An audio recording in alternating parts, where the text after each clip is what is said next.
The Braxtons Season 1, Episode 5 was good, y'all. I'm Tammy. This is TammyTalks. Let's start by level setting here with the show. We don't know these people, okay? We are not Braxtons ourselves. We don't know the conversations they have had outside of the cameras.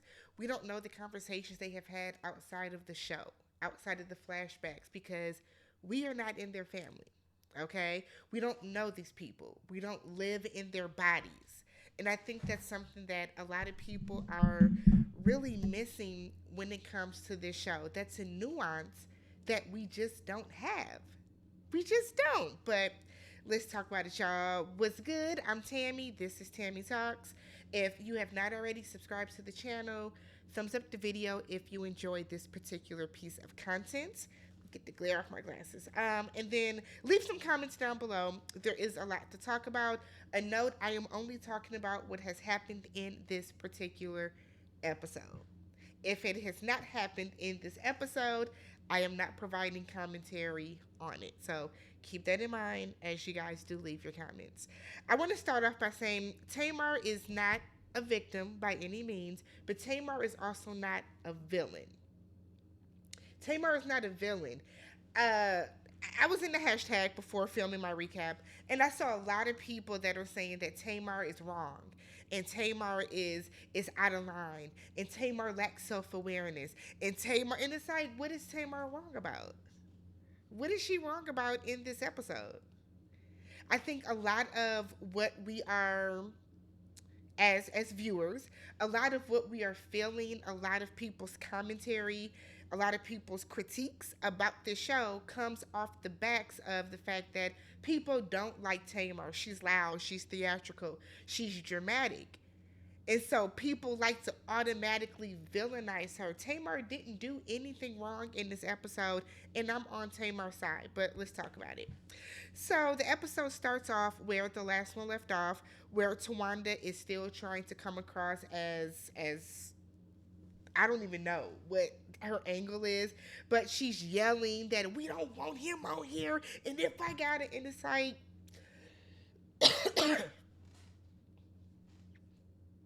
what are you doing? What are you doing? You are the executive producers of the show. So if y'all don't want Kevin Sr. on the show, he won't be. You don't have to fight with anybody about that.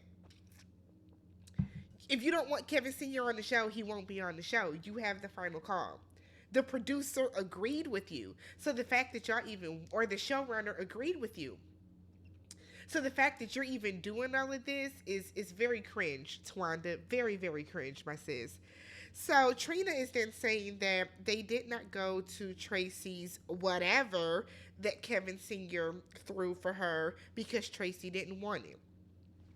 Towanda then said that it is in Tracy's will that she did not want a funeral. Now, I know that there are content creators that have put up the will, that have read through the will. I'm not doing that. I'm not referring to any of that. I'm going by solely what is on the show, what is being presented on the show. Why? Because, again, we do not know the conversations that have been had between these people. We don't know. We don't know. So we also saw on the last episode Antavius, who is, to my understanding, an Atlanta-based lawyer. Am I wrong about that? He's based in Atlanta, right? He also said that he has recordings, voice recordings of what Tracy wanted. So who knows? I'm not sure why this even matters 2 years after the fact. Let it go. Everybody, let it go. So Towanda then said that this platform, meaning the show, is only for those who respect Tracy and her wishes. If you did not respect Tracy, you did not respect Tracy's wishes, this show is not for you.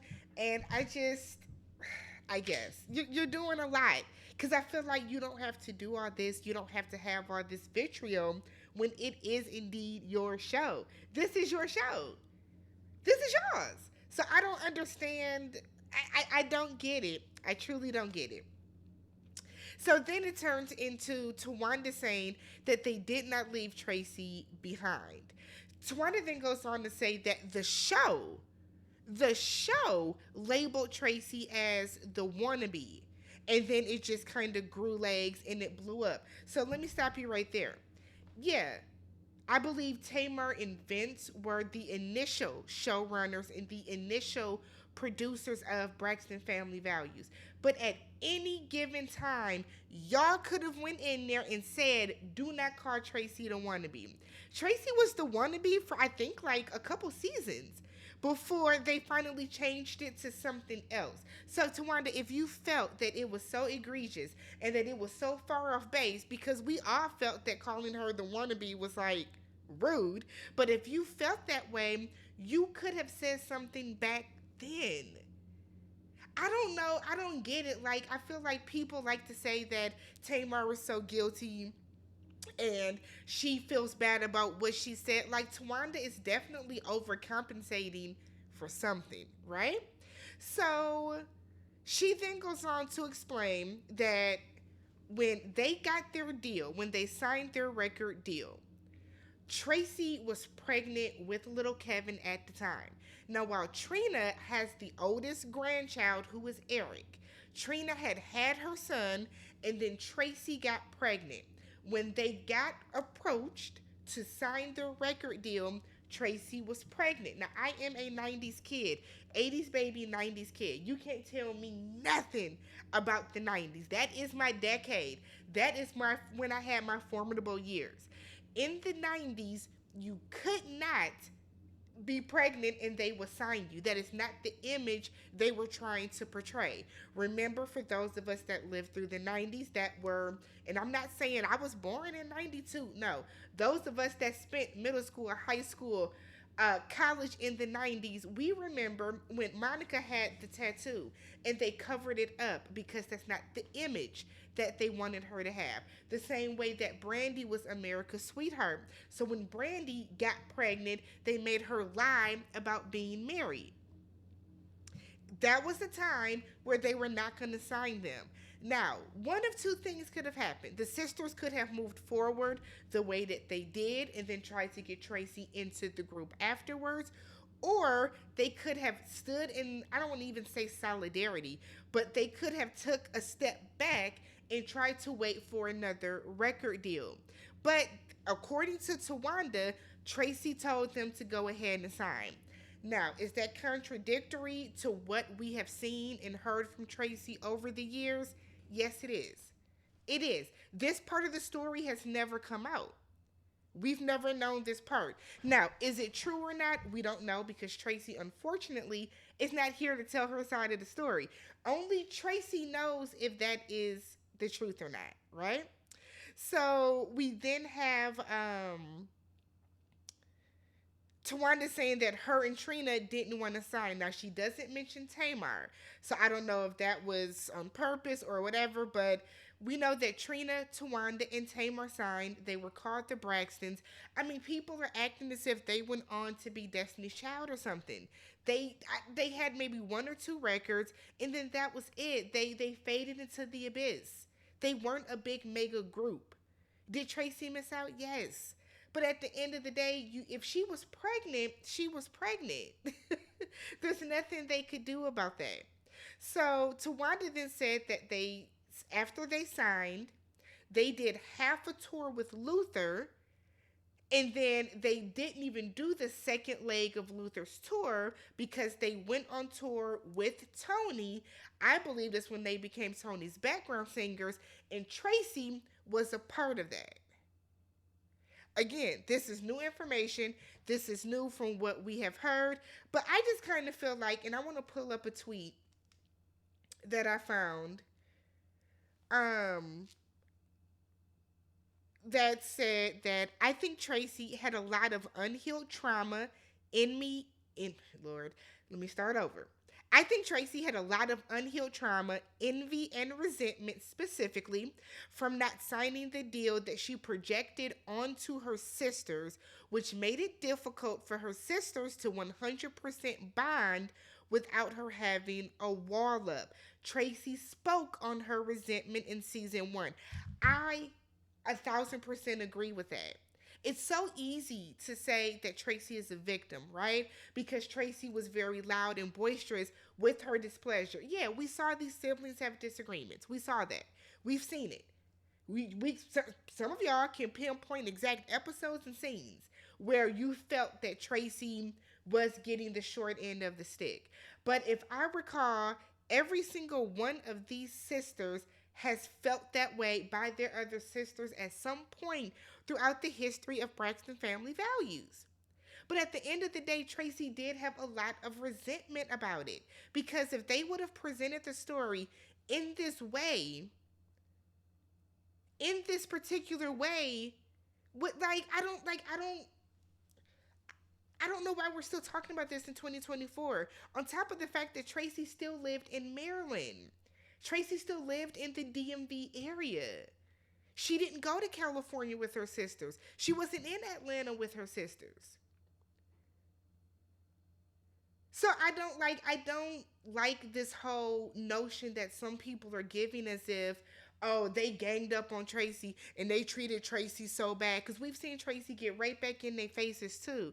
Did Tracy feel a way certain times? Yes, and she's entitled to that. But Tamar has also felt a certain way a lot of times too, and y'all don't give Tamar the same grace that you give Tracy. And it's not to villainize Tracy, but it's to show that in a family that has a number of siblings, at different points in time, siblings are going to have arguments. I have a sibling. My mom comes from a family of four. My dad comes from a family of six kids. Like, you see different dynamics within siblings. The way that the audience, though, has inserted themselves into this family, and some of y'all think, and I'm saying some, of y'all think that you know everything about these people and everything about these sisters, and you know for sure that this person is wrong and this person's wrong and this person's wrong.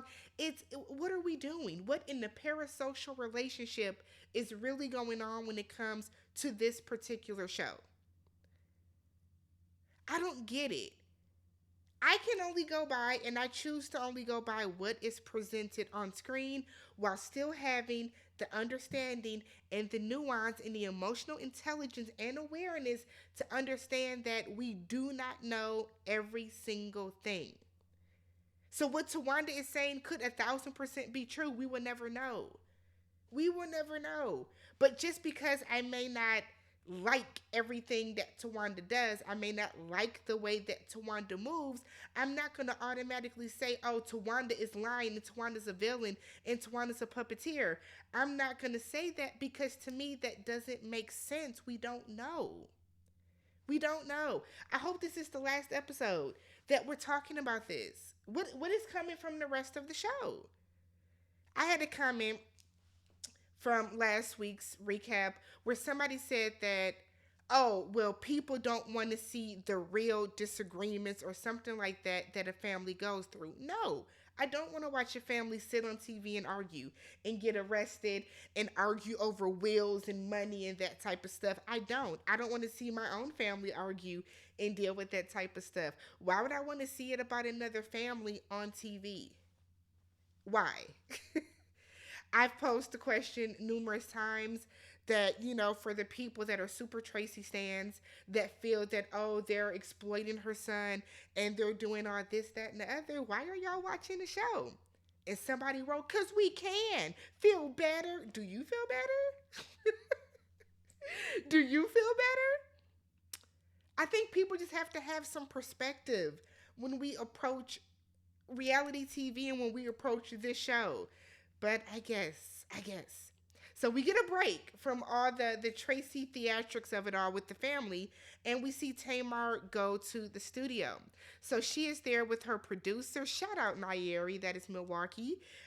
Rufus King High School. I went to high school with Nye, but shout out Nyeri. So Tamar is saying that she feels numb.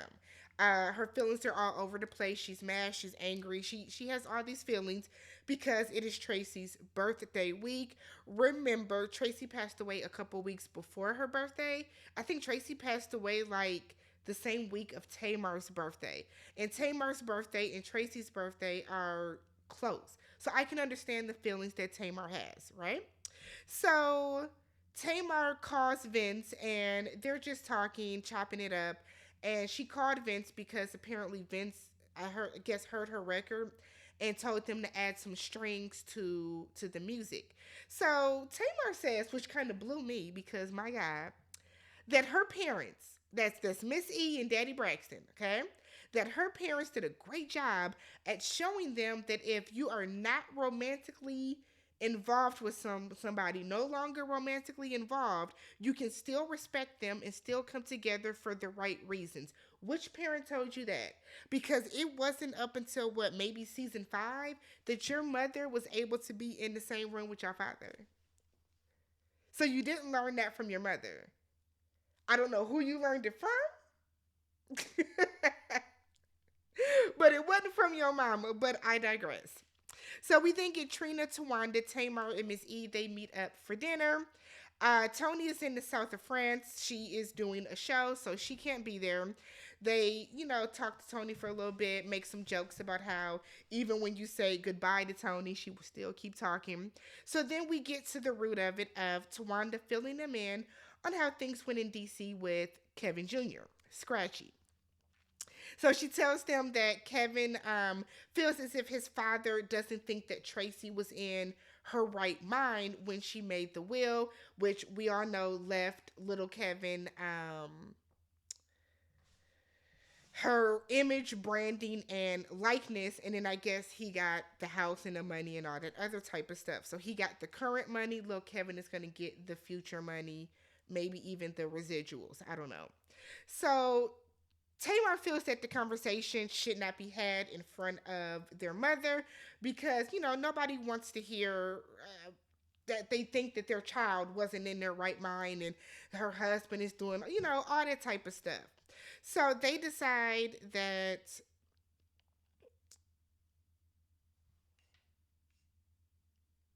oh, my bad. Sorry, y'all. So they decided they are going to throw a crab feast for Tracy's birthday. Let's have a little birthday party for her. We know that they are from Maryland. They serious about their crabs. Every time they go to Maryland, they talk about getting crabs. They are crab snobs, which they mention at the end of the episode. So while they're planning out this little party, what they're going to do, the showrunner comes out and gives Tamar a bouquet of flowers.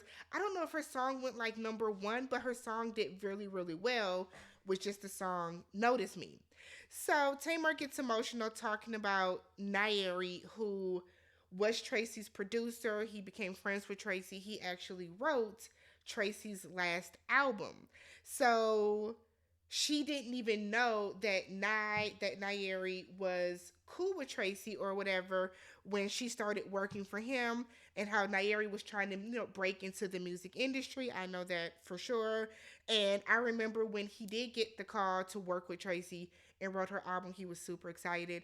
And I remember when he did get the opportunity to start working with Tamar, he was just as excited. So Tamar kind of feels that this was like full circle for everybody, right? So Tamar's emotional. She starts to cry, and they tell her to go ahead and let it out. One thing I will always notice is that it's like Towanda is low key disgusted with Tamar. I will say that. She appears disgusted with Tamar.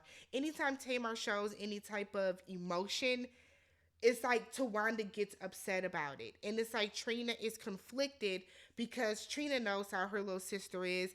And it's like Trina wants to be there for Tamar, but it's also like Trina doesn't want to cross Towanda. So there's this like weird energy that Trina exudes where she probably feels like she's being pulled by both ends, which is odd. It's very odd to me. So we then get a scene where Trina and Vaughn, they take her son's axe throwing. So we are now getting more into some of the other kids, right? I will note this. We haven't seen Logan yet on the show, but we are now seeing Trina's sons getting more into their lives a little bit.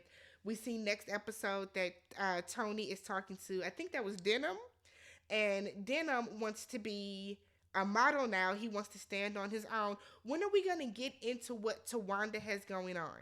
Every scene that we have gotten about Towanda or from Towanda, she is not talking about her life. She is talking about Kevin's life. She's talking about somebody else's life. When are we gonna get into your life, Towanda? Okay. So while Trina is out with her sons, ex throwing, they look, well, I'll say they look grown. They are so grown now. Eric is married and Trina wants a grandbaby. So while they're ex throwing, she's like, whoever gets a bullseye, I get a grandbaby, I get a grandbaby. So them boys start missing on purpose. They don't want kids. Trina does want kids. So Trina gets up and walks away. And Vaughn basically tells Eric, look, if you, right now, it's not up to you if you get pregnant or not. It's up to her, I guess, referring to his wife, Eric's wife, because Eric has been married for 2 years. And he basically tells them if you don't want kids, taken into your own hands. And he basically tells them to like get a vasectomy. And I was like, wow, that's really not your place. I get it. You are their quote unquote stepfather. They're grown, so you're their mother's husband. I felt the conversation was, I think that was rude because it is not solely up to Eric to make that decision to go get snipped without talking to his wife. So the fact that Vaughn even said that, I thought was crazy. I thought was crazy, but I guess. We then see Towanda is still forcing the Scratchy situation. She's so pleased that she programmed her Tesla to say, call Scratchy.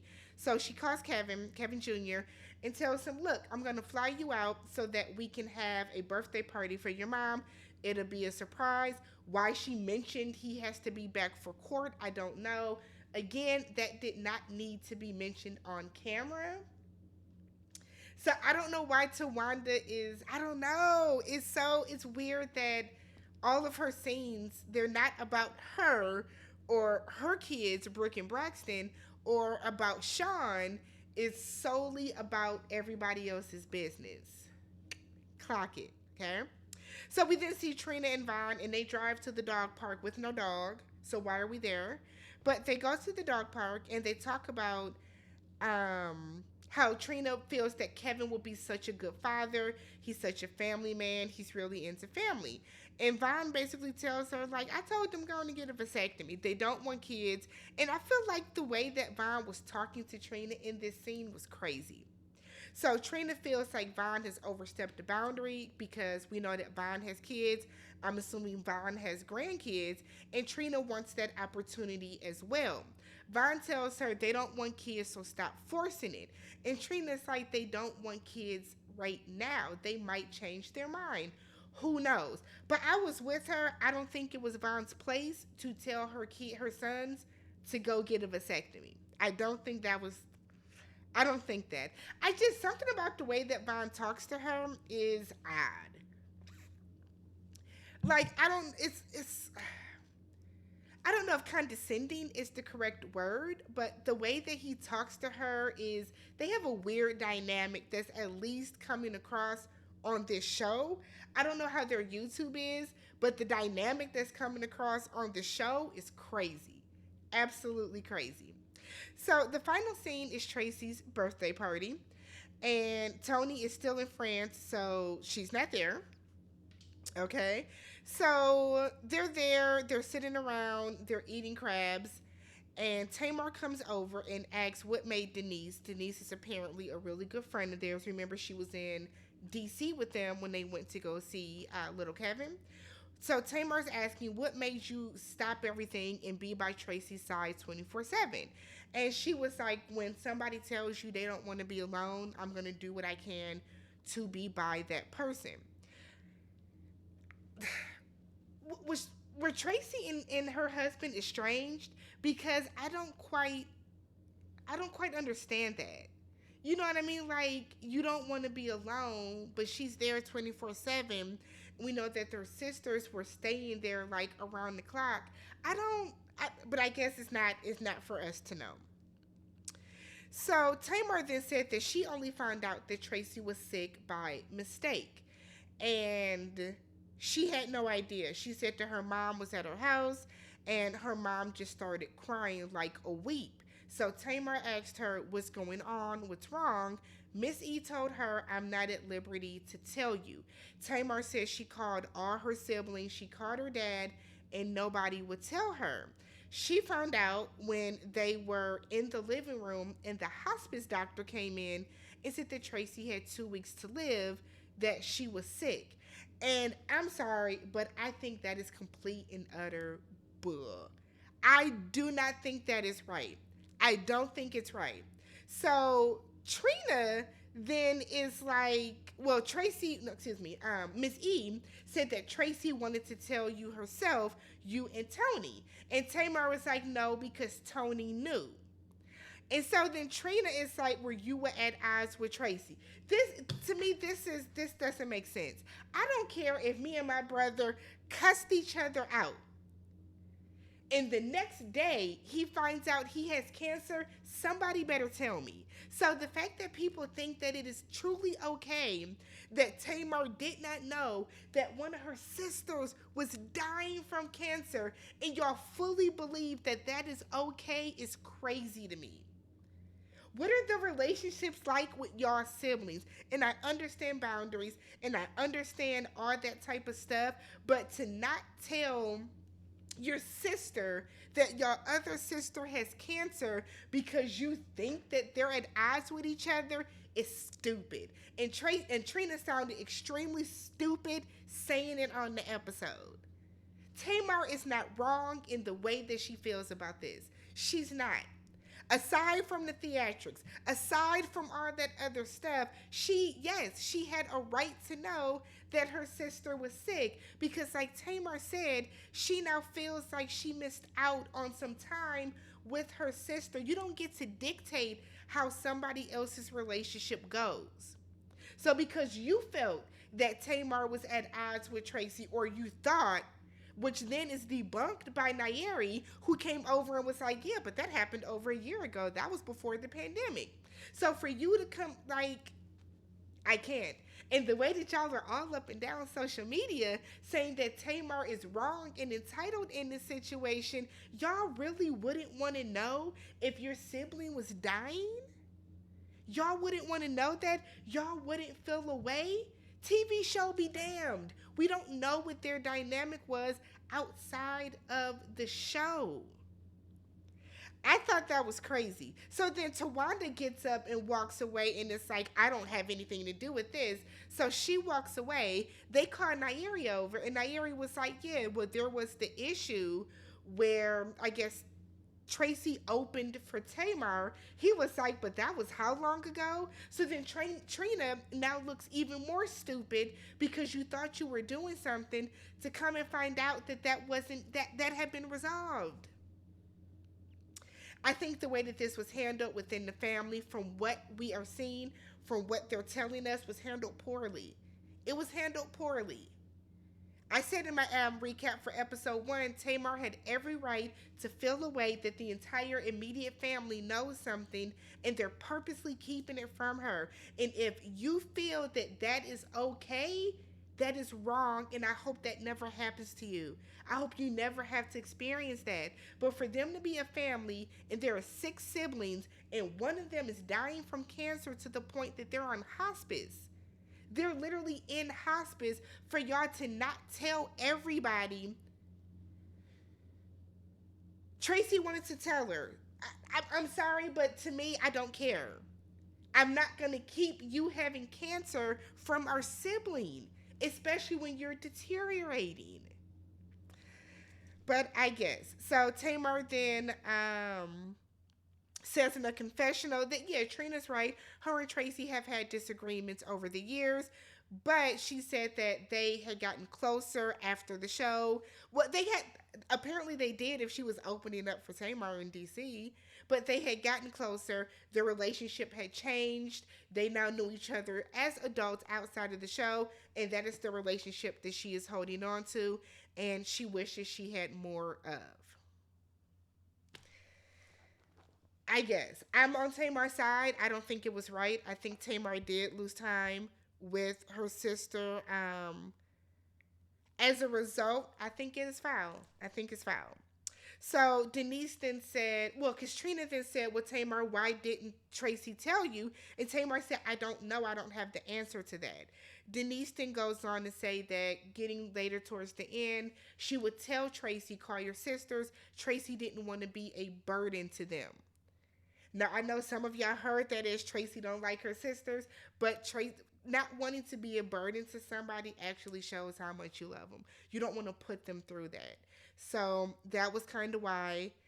And then they do the electric slide. I will say the highlight of the episode was seeing like all their kids, all the cousins, how they greeted each other, embraced each other. That was good. But outside of that, I think people are trying to villainize based off of who they like and who they don't. There is no villain in this family. There is no victim in this family. They are all guilty equally. If you ask me, from what we can see on TV, outside of Mikey, because he don't come around, but everybody else, I feel like they're all on even playing field with like victim versus villain. But let me know what you guys thought about this episode. Subscribe to the channel, thumbs up the video, and I will catch you guys in the next one. Peace.